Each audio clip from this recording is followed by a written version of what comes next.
Good evening from the Southeast Asia, Excellencies and colleagues. Good morning and afternoon to those from other part of the world. Welcome to the side event, upholding the Oslo Action Plan in times of COVID-19, a discussion on risk education.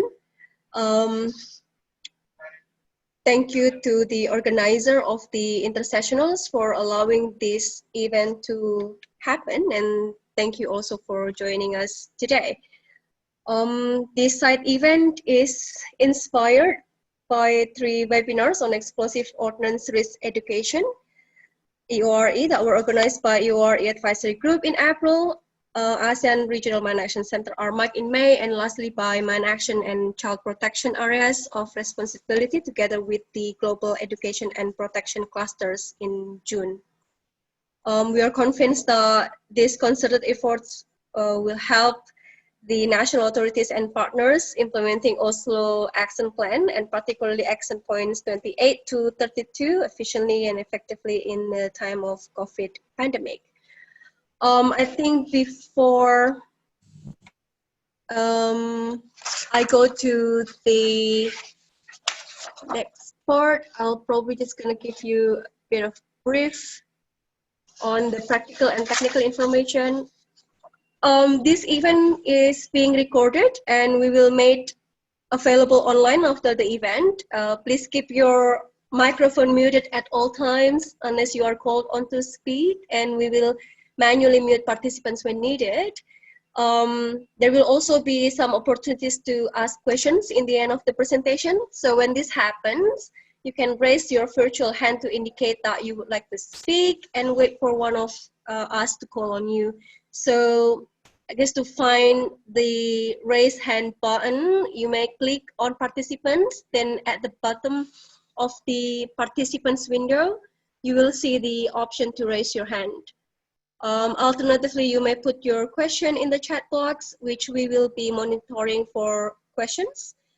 And due to limited time, we may not be able to answer all of the questions, but we will follow up after the side event to the respective speakers. So please keep your questions short as well. Later we will have a breakout group discussion, and we will have some opportunity to raise the points in the group as well. So I think as mentioned in the flyer as well, Excellencies and colleagues, the objective of the side event is basically to share the national authorities and partners' experiences and challenges implementing their risk education programs with reference to Oslo Action Plan number 28 to 32 during this pandemic, which also ensuring do no harm. This event will be co-hosted by Ux Laurent, Child Protection Specialist of UNICEF, joining us from New York, and me, Dwi Prameswari from ARMAC. We will have 3 presenters. Mr. Daraseng is still trying to join us.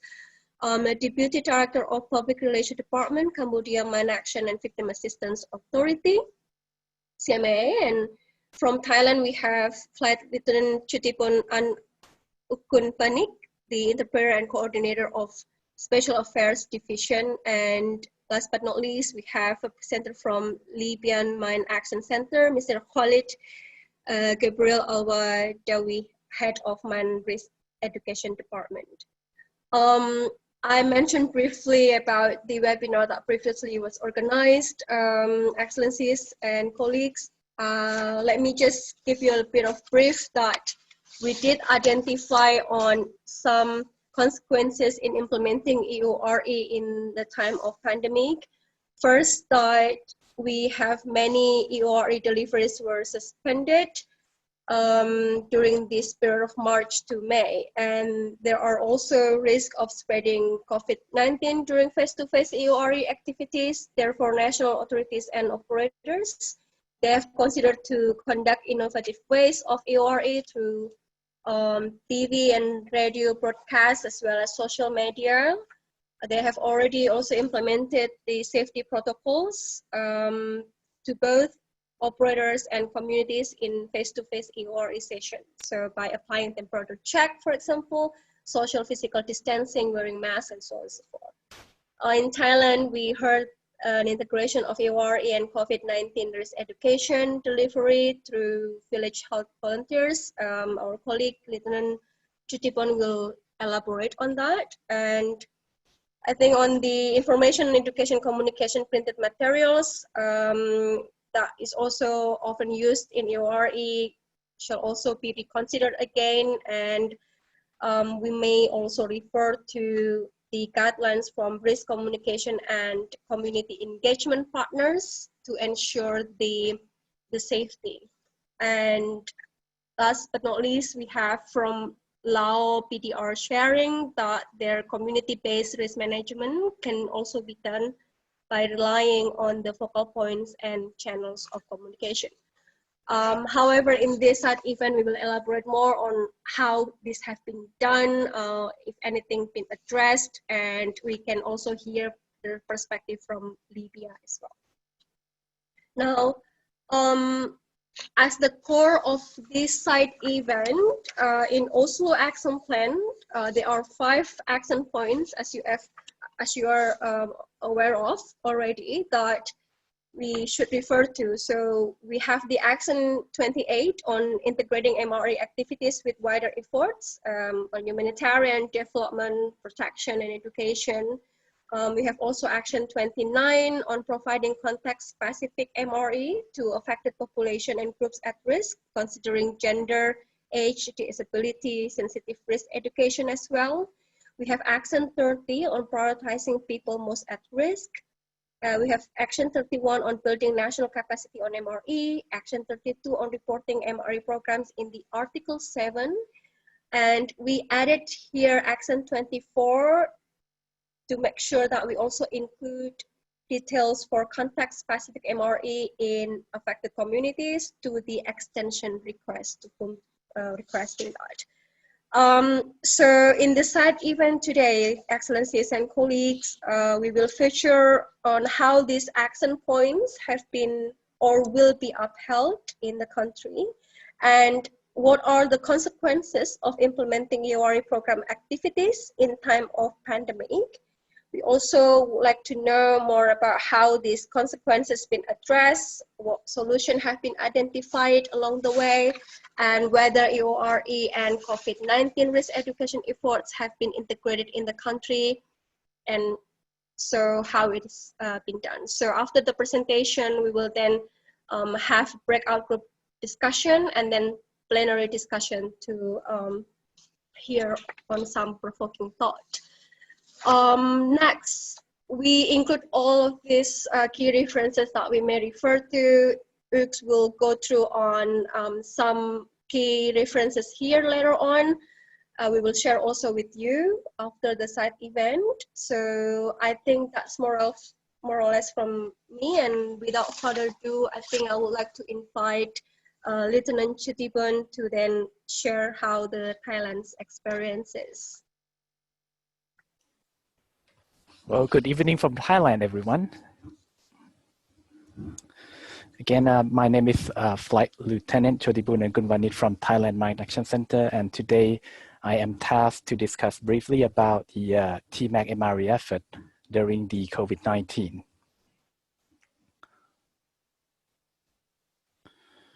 So I think the effect of the COVID-19 has been imminent on the Thailand's mine action activities. This pretty much limited the travel for operational oversight as well as the quality management.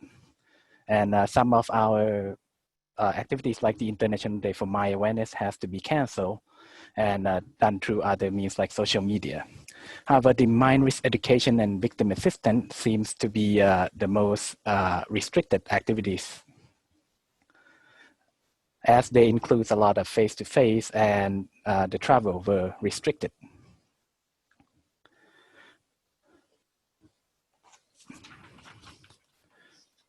So with the situation, TMAC knew that we are running the risk of reduced coverage during the COVID-19, and we also have to come up with a solution.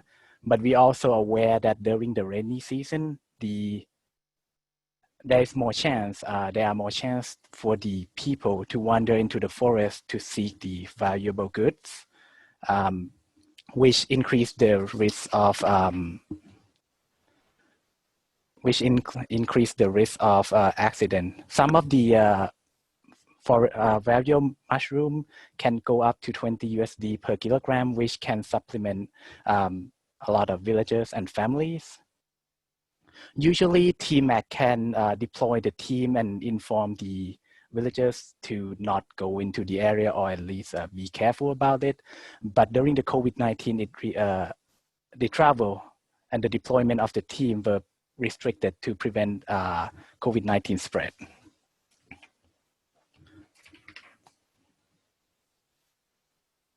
Therefore, TMAC has to look for an alternative, which we came up with. The alternative that we came up with was the village health volunteer. The village health volunteer was established back in 1977, with the aim to help the people in the rural area to promote the healthy behavioral change, and also to understand the basic health care. Each of the team will be responsible for daily inspection of 10 to 15 households. Thus, TMAC believes the VHB can become crucial as they are very close to the community and they can help stop the COVID-19 spread. And we see that we may be able to have the MRE role for them to play.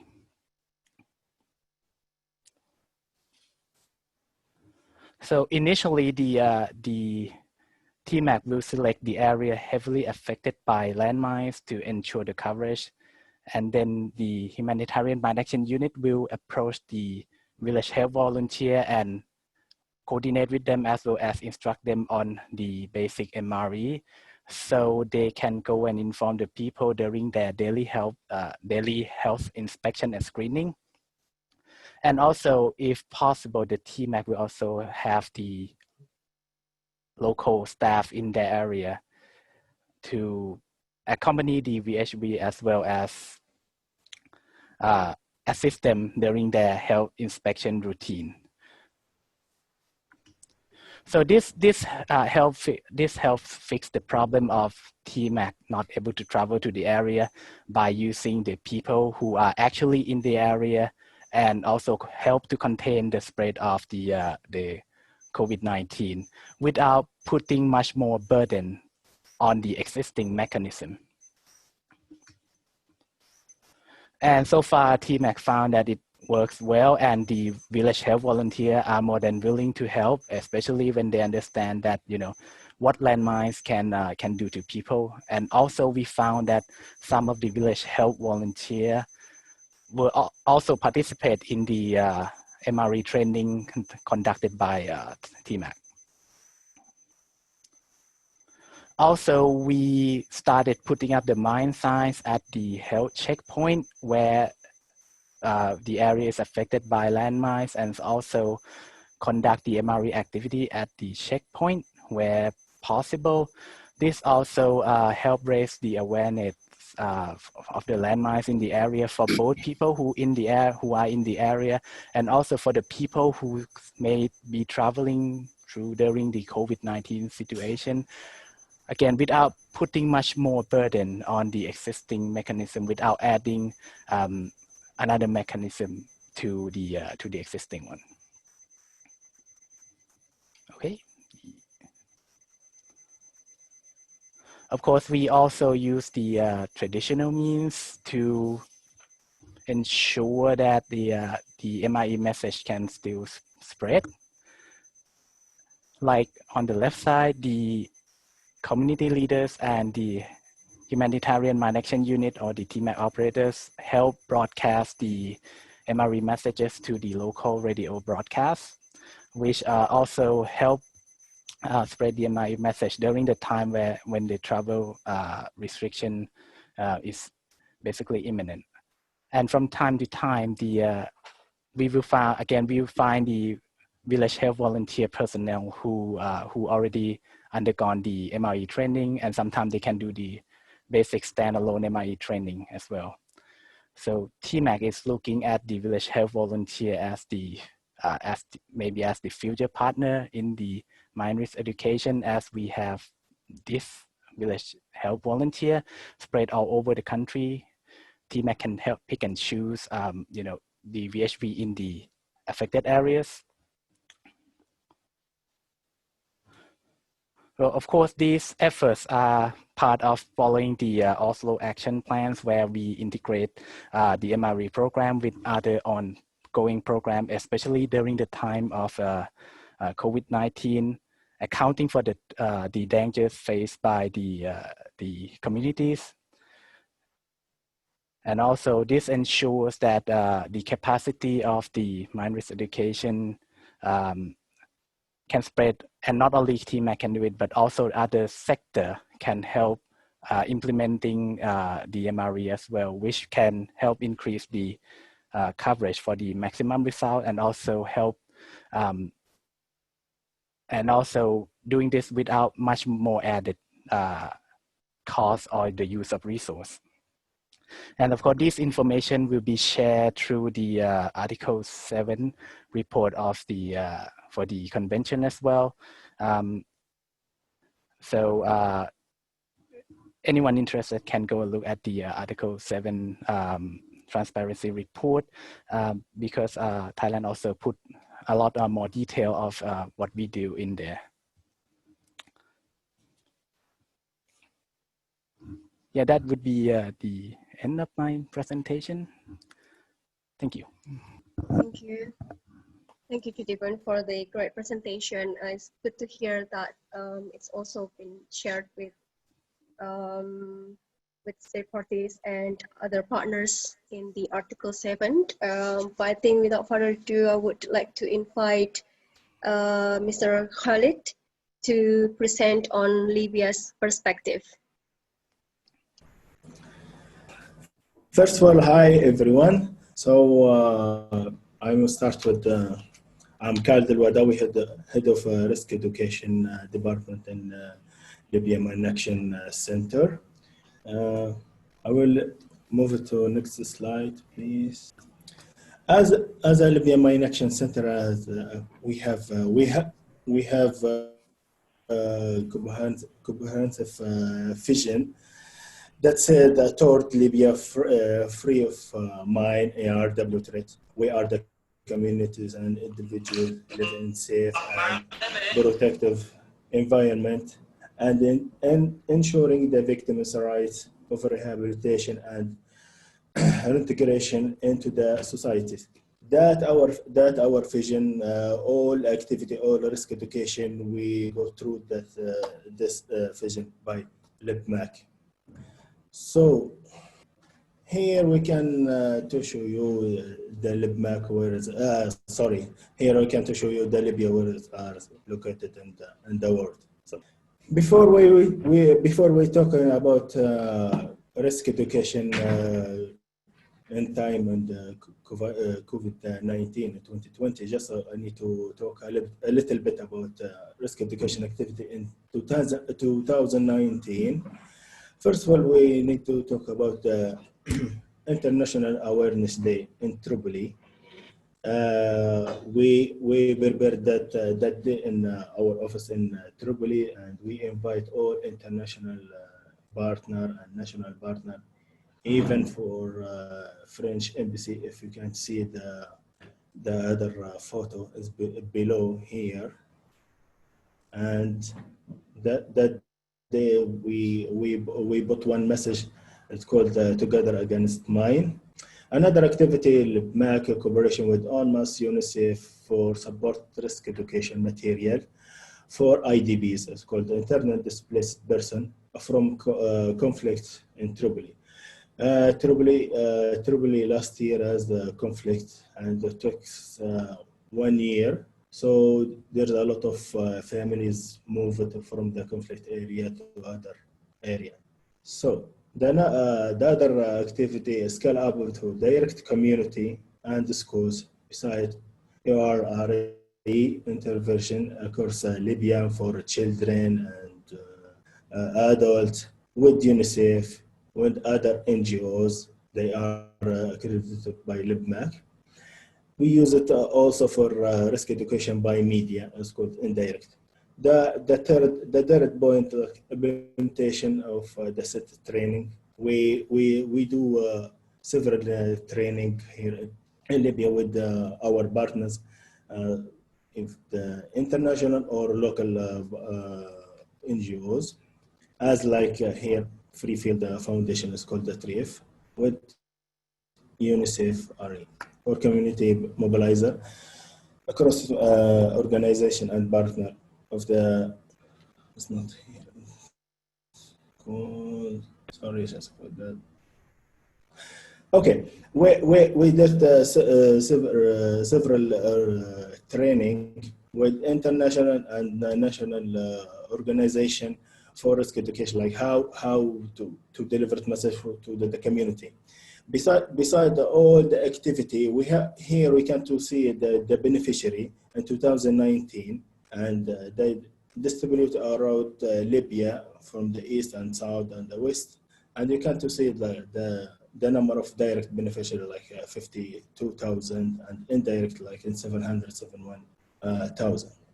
Now we can to talk about the risk education in time of COVID-19. As you see in Libya in the first quarter of 2020, they didn't impact by COVID-19. So we keep continuing the same activity, direct message for schools, for kids. Of course, we cooperation with the UNICEF and TRIF and other NGOs. So in first quarter, we reached over 18,000 children. They access the message, and included the EORE emergency relief distribution, RRM. This team is called the rapid response mechanism. This team like to support the IDPs by like food and other items.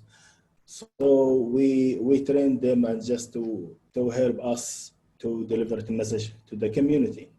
The second point, implementation EORE activity in Nafusa mountain or Jabal Nafusa. It's called west of the Tripoli and other city in Tripoli, by TRIF, as well as Eastern Libya like Benghazi and Darna by DCA, DGG, TRIF, and UNICEF. That's what happened during the first quarter.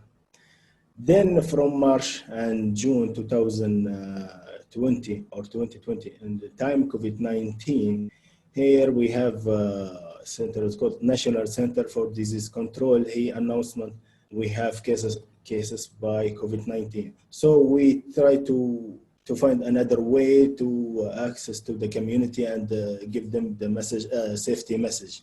So we designed a poster or sticker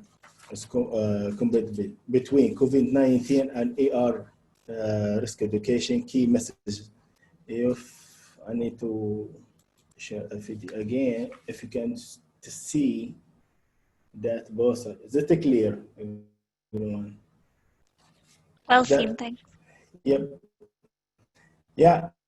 That is sticker content between two different messages between COVID-19 and with the EORE risk education. We finalize it with UNICEF and TRIF and start to distribute it for all the beneficiary or the community. The second point is scale up the risk education through the social media, radio, or TV. Increased the installation of billboards, because before the COVID-19 we installed the billboard, but now we need to keep focus for more than before, because now we can't to deliver the message face to face. So that's why we need to find another way to access to the community. The last point. As a result, this distributed and outreach through the COVID-19 risk education message and increased the reported of explosive hazard through the virus hotline was resisted. Because the conflict is finished this year and last May, so many people try to come back. So we going and we try to deal with them and giving them message, don't touch, please call us. So we received many reporting about that.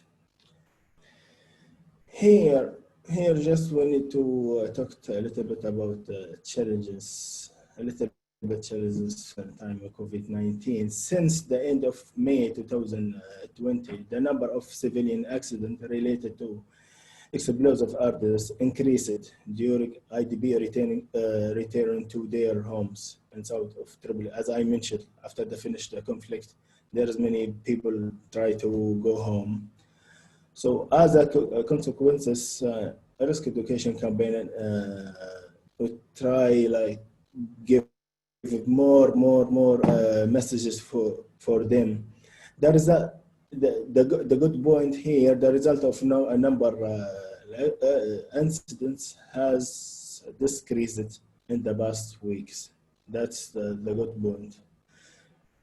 Yeah, next slide, please. As a ARMAC with our partner here in Libya, we have several of challenges. It's not like, of course, we have the global issue or global struggle of COVID-19, but in Libya we have another issue like COVID-19. Beside sometimes there is a conflict here and there, internal conflict. So that's good. It's not easy like to access to the community to deliver the message. Also, the second point, as I mentioned, the access and mobility, like the team, like is not easy to move from city to other city because sometimes security issue like to take control. So that's our challenges. In the end, yes, I would like to thank you all the partner, all the donor to support ARMAC and support NGOs to keep going for risk education and other activity, mine action activity. Thank you. Right. Thank you, Khalid. It's also good to learn how Libya addressed the challenges in implementing these action points as well. So I think to shorten the time, I'm just going to invite Bong Seng from CMAA to present. We will share the presentation our side, and please let me invite Bong Seng. Hello. So it is again, I would like to thank ARMAC and team for this very important event. And to start my presentation, I would like to share with you the brief information on mine race education in general in Cambodia. I mean, the mine race education continue to play a very important role in delivering key mine race education messages to landmine and EOW affected community to prevent accident and injury from mine and EOW, and support mine prevent operation to ensure that affected population understand about the importance of mine marking sign and clearance site and areas suspected to be mine and EOW contamination. MRE or EORE have been operating in Cambodia for nearly 30 years already by the government and non-governmental organization. In the Cambodia National Mine Action Strategy 2018 to 2025, MRE has been stipulated in Goal 4 at the Objective 1, provide effective mine race education and risk reduction to affected population, including during human-made and natural disaster emergency. In order to facilitate the achievement of the ARMAC, and I think that some key policies and standard documents have been developed and approved by government for MOE operator implementation. So MOE technical reference group, and this document can be facilitate the implementations of Oslo action plan. So technical reference group and other coordination mechanism has been established under the leadership and coordinations of CMAA. The purpose of reference group is to coordinate MOE planning, standardize MOE messages, licensing and accreditation of MOE agencies, and monitor the implementations of MOE activities in Cambodia. And CMAA has also established the National Action Plan with the prioritization of the targeted group and targeted area. And this prioritization has been developed with the discussion, with the participation of the technical reference group member, and based on the data, victim data collected by CMAA and prioritized area by CMAA. And also at the time being, UNICEF is supporting CMAA to commission an evaluation of mine risk education program in Cambodia. The evaluation has four main objectives as one, to assess the impact of MOE activity to date, including the identification of the enabling factor, barrier, and bottleneck, and reconstruct a theory of change. And the second one is to review what type of MOE are most suitable and most effective in various contexts in Cambodia. And the third one is to assess the support provided by national entity, to strengthen the national entity for MOE integration and provide recommendation for MOE sector in developing and implementing an MOE transition plan to promote national government ownership, greater accountability, and long-term sustainability. And the last one is to document lesson learned and good lesson learned and good practices and innovation that can be informed the review of current natures of MOE strategy. So this evaluation is very important and will be a good opportunity for to analyze the progress against the ARMAC plan result for 2010-2019, and the evaluation will inform us how to adjust different MOE approaches to reflect the new natures of landmine and EORE accident situation, and to inform our ARMAC for to develop and to strengthen our national entity for providing mine risk education in Cambodia. So mine risk education plays a very important role in Cambodia. A great achievement have been made over the year, but unfortunately the world is now facing with the outbreak of COVID-19, and Cambodia is no exception. So as a result of the outbreak, MOE program through school, curriculum, and child-to-child mine risk education at community have been stopped due to school closures and physical distancing requirement.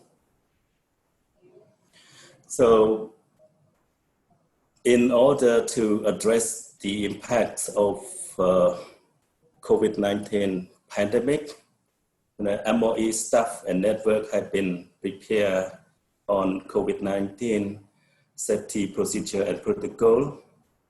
So as I mentioned, that even some MOE program have been suspended. So it is very important for CMA to continue mind-based education activity to maintain mind-based education activity in order to provide extra efforts and measures to ensure that they are safe and necessary services are provided to them. Therefore, key messages and posters on COVID-19 prevention and hand washings that have been endorsed by the Ministry of Health, I think, have been supported to MOE operator so that they can provide or they can integrate it as a part of mind-based education activity. And CMAA has a strong commitment with the government of Cambodia to fight against the outbreak of COVID-19 in the community. And now CMAA is actively cooperating with the development partner. And also CMAA encourage all MOE operators to integrate COVID-19 prevention messages in their activity, in their work plan. As a result, COVID-19 and MOE poster have been developed and printed for posted in the community.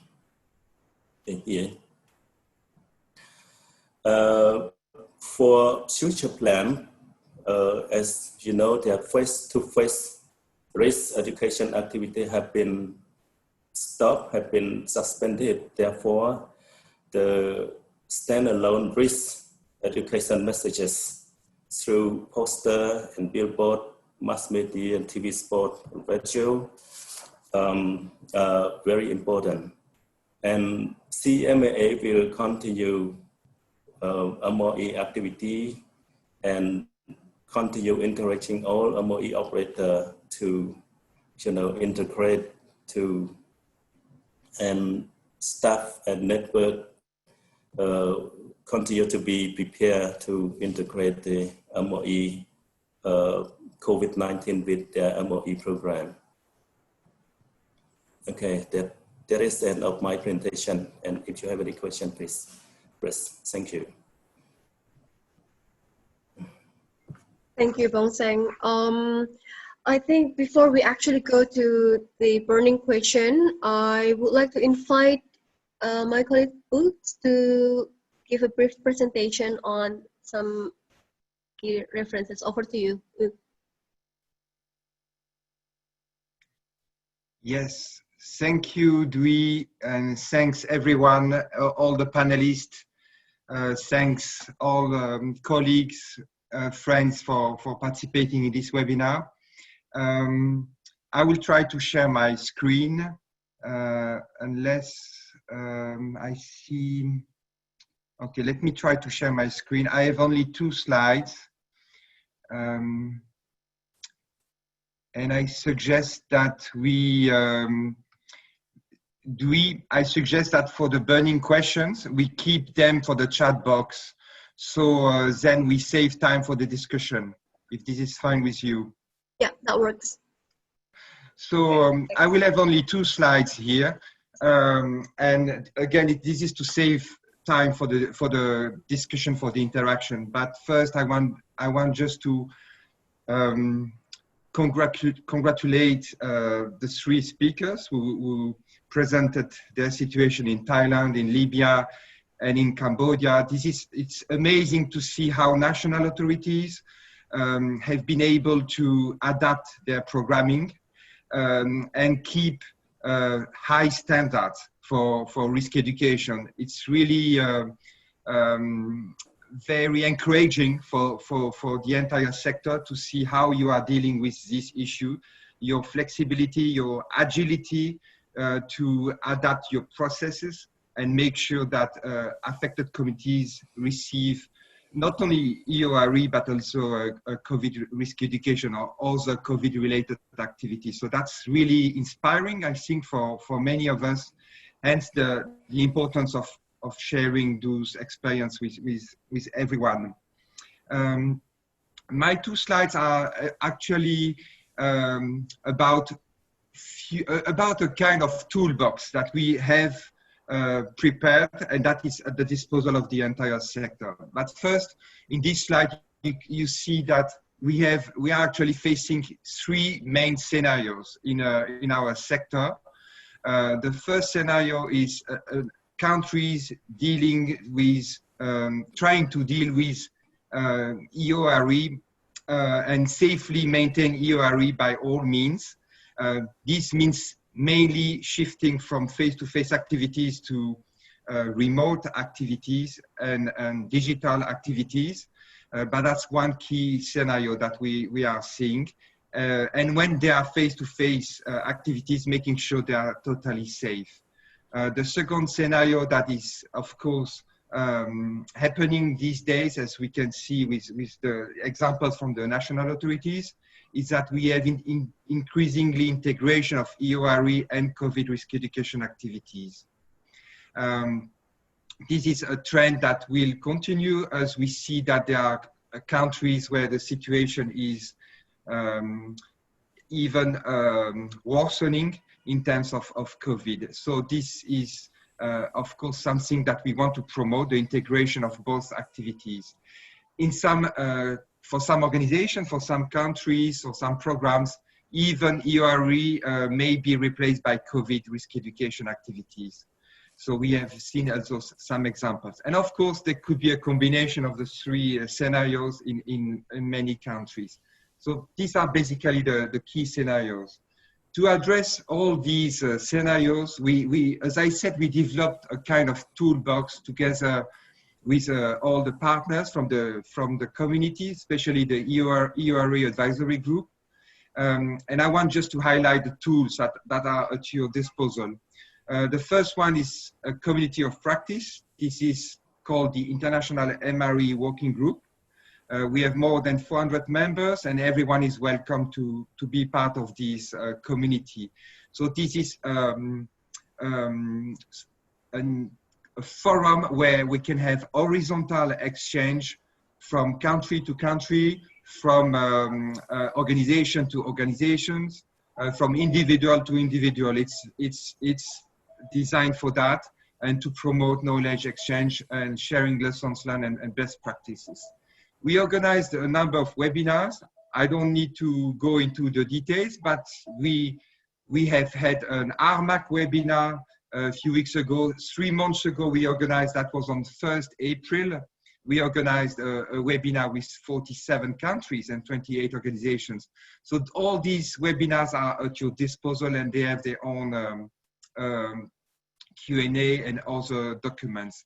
Then there is a resource library that is at your disposal. I will come to this in a minute.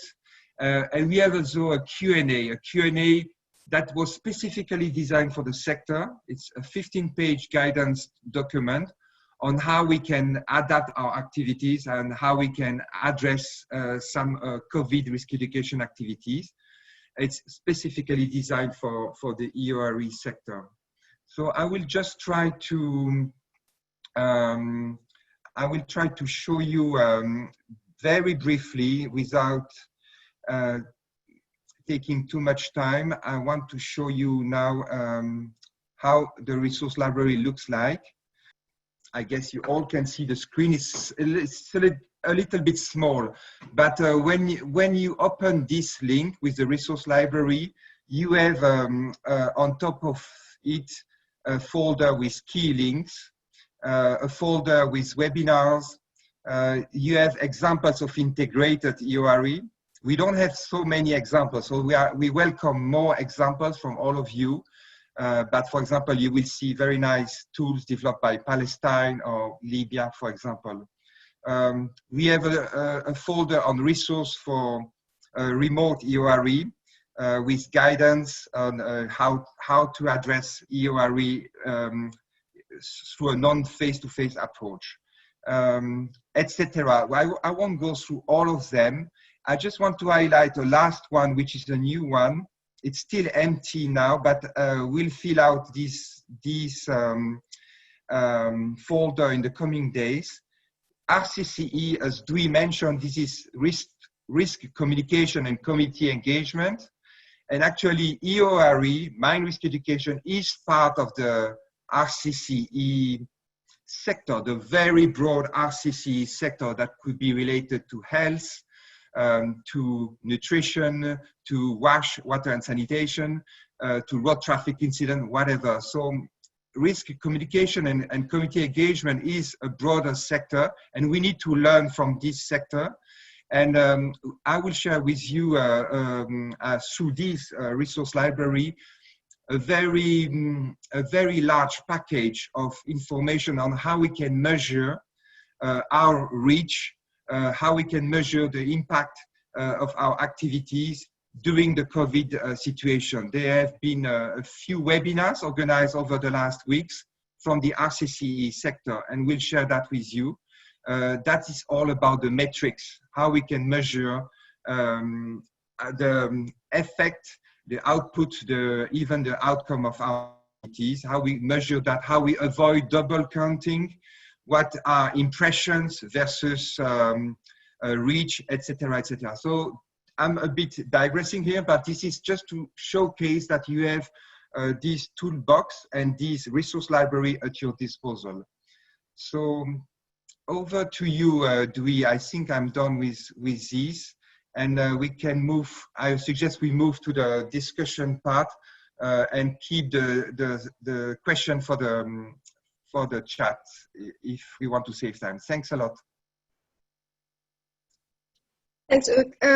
I think we have about 30 minutes to go through discussion. So we have one question about the about how has each organization and country implemented or plan to implement action points 2832. We hear that from time to time, and my colleague Kathleen will divide us into smaller groups. So you will probably see a prompt to join a breakout room.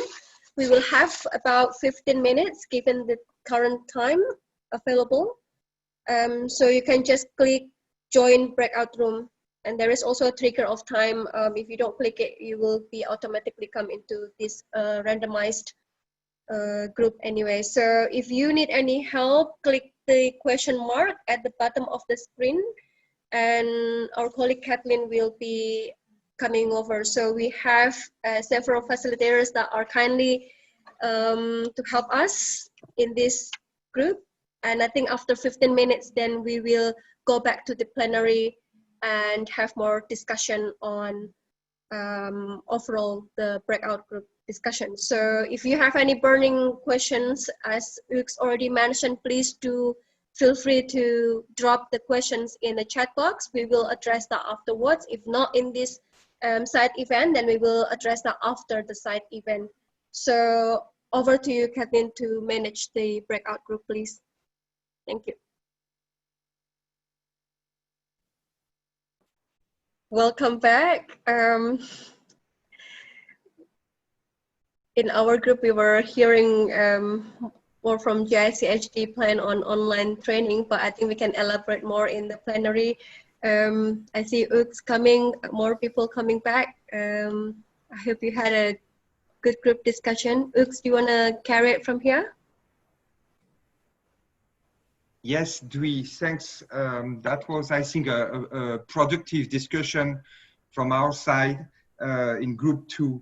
I think we have a large number of groups, How many actually do we have? Did we have 6 or 7 groups?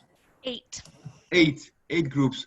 Thanks, Caitlin. So I think it might not be possible to go through a wrap-up, through a summary of the outcome of the discussion of each of the 8 groups. So I would like, because we have like actually just few minutes left. So those who facilitated the group discussion and those who participated, would you like to raise a point, a burning issue, something you think you should be shared with everyone, that is worth to share with everyone, in a brief manner? Would you like to share anything? The floor is yours. You can take the floor. You unmute yourself, or you just highlight your point in the chat. I can start it then, I guess, from here, if that's okay. Please go ahead. Yes. Yeah, okay. All right, so we were kind of, when we listening from Valen, Chief of Program in GICSG, it was very interesting that GICSG now is working with EORE Advisory Group on the online training, capacity building part. So I think we can probably have Valen to explain more about that later on. But it was a couple of things that is very interesting also coming from Iraq. Our group was Middle East group, more or less. We have from ICRC and MAG UNMAS as well that is working in Iraq. So they had Facebook ad as a pilot project even before COVID-19, and the aim was also to target some group that are not accessible. And now I believe that along the way in the COVID-19 situation right now, it is a lot more useful. I think that's thought that is quite provoking during our discussion. There are also some media campaign also been done as well by UNMAS. So that's more or less from our Middle East group / GICSG as well. Thanks. Thank you, Dewey. That's a very good summary. Anyone else would like to take the floor to speak up on this, on your on the discussion you had with your colleagues, partners? Belinda, you were in my group. Would you like to say a few words about forced change? Yeah, I'm interested in what we were forced to change due to COVID, and what so innovations and things we've been forced to change that we will now keep. As examples from Iraq wasn't necessarily forced change, but they've been working more with remotely through other partners.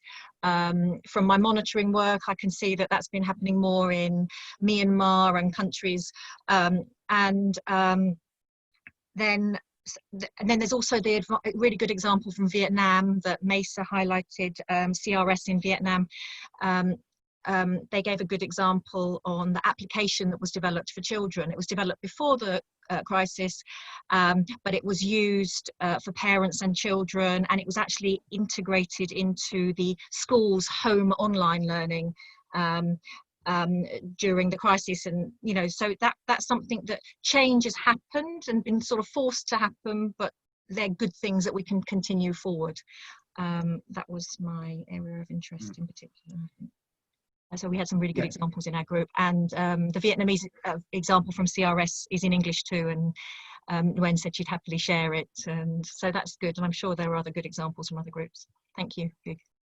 Thanks, Belinda. I think that was yes, very interesting to have those examples from Vietnam, from MAG, as well the approach of MAG on this issue.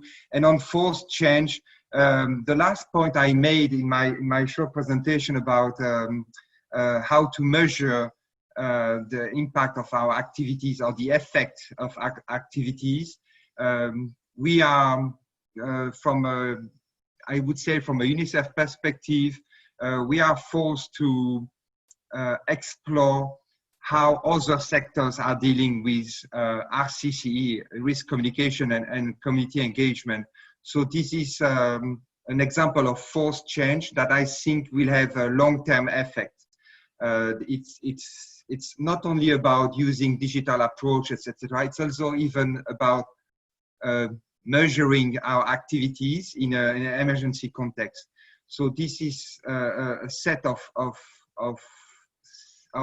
tools that we need to explore that are out of the mine action box, the traditional mine action or the traditional risk education box.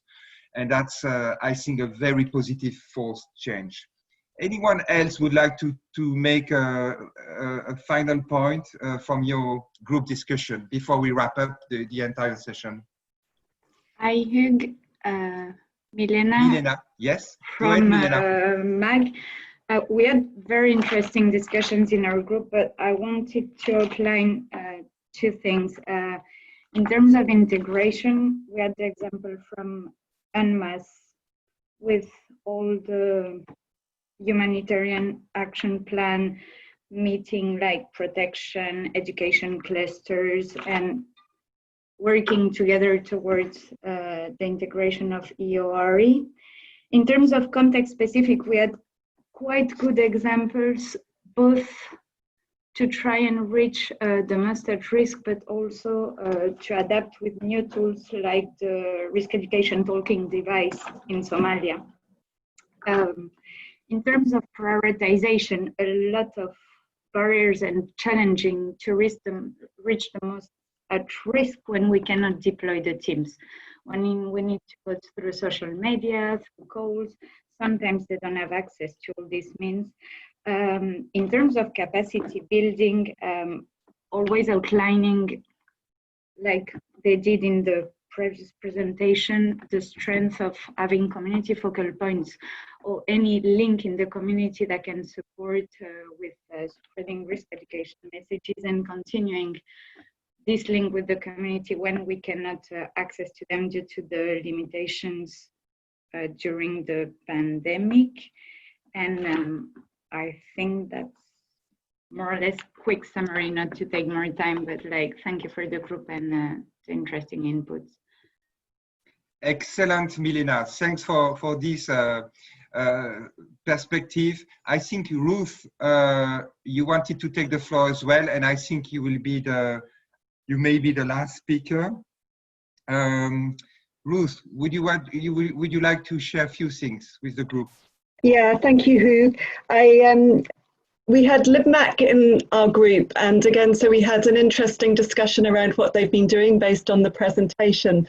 But one of the questions I think that they were asking was in terms of, you know, what is a good way to build capacity with partners who perhaps are not from the mine action sector, who could help to deliver risk education and COVID messages in the future. So I know that today we heard from TMAC about how they're working with the village health volunteers, but it might be interesting amongst the community of practice to share some ideas around developing capacity of partners also in a fairly short time frame to enable them to deliver messages.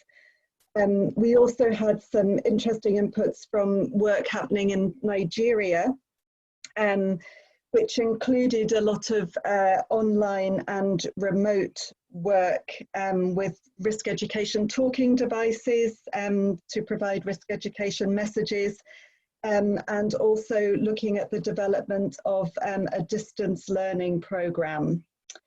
I think those were the key points, and maybe some of my colleagues who were in that group will elaborate on that within the messages. Thank you very much. Thanks a lot, Ruth. I think we should, I'm conscious of time, so we should conclude this session. Before I conclude, Dewey, do you want to say anything, or Caitlin, do you want to say anything? Thank you. Just briefly, I guess thank you all so much for joining us today, and we would see more about using any platforms that we can use during this situation particularly. Again, thank you. Over to you.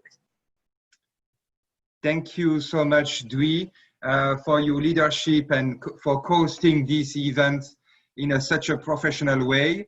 It's always a pleasure to work with ARMAC, and also thank for the great webinar you organized a few weeks ago. Caitlin, would you like to add anything?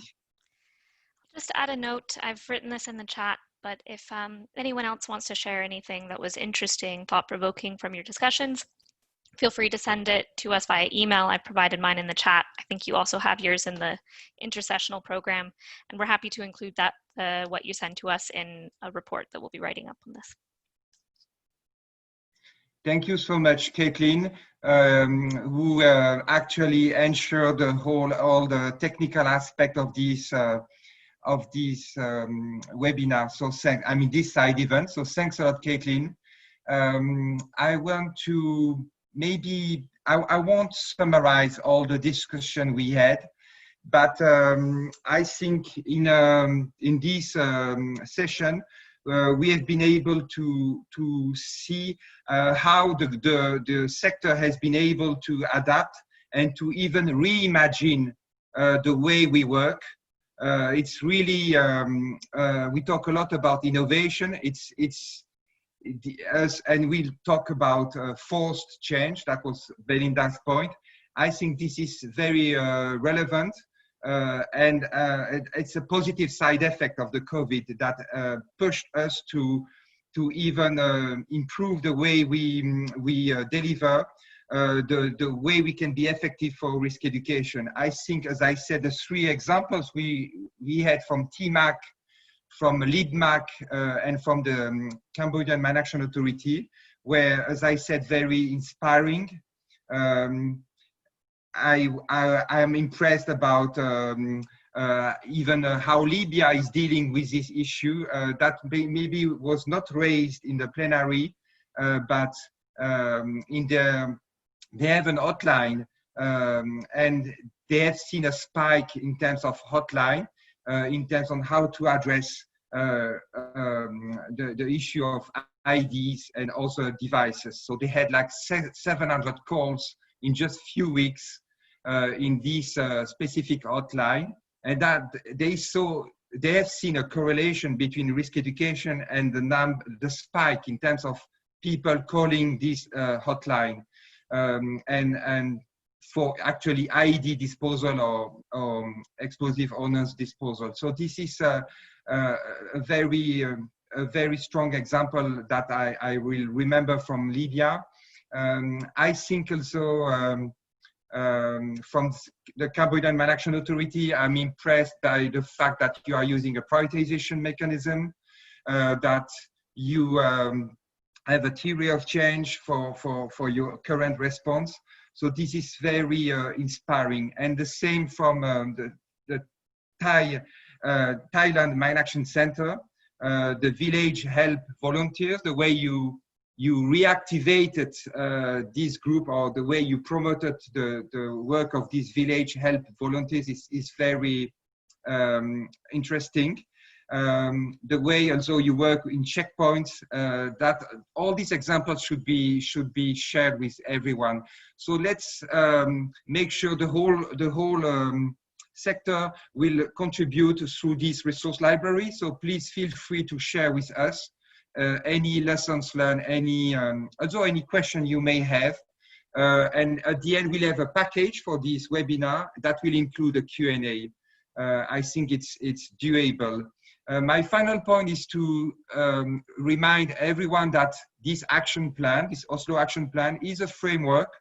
It's a roadmap for the next 5 years that will help guide the work in our sector, including for non-state parties. We can use these as a roadmap, and these 5+1 action points are actually all related to indicators in the Oslo action plan.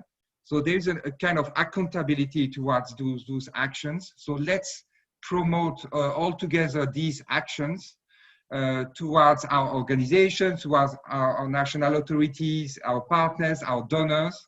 That's the purpose of this webinar as well, to promote those action points.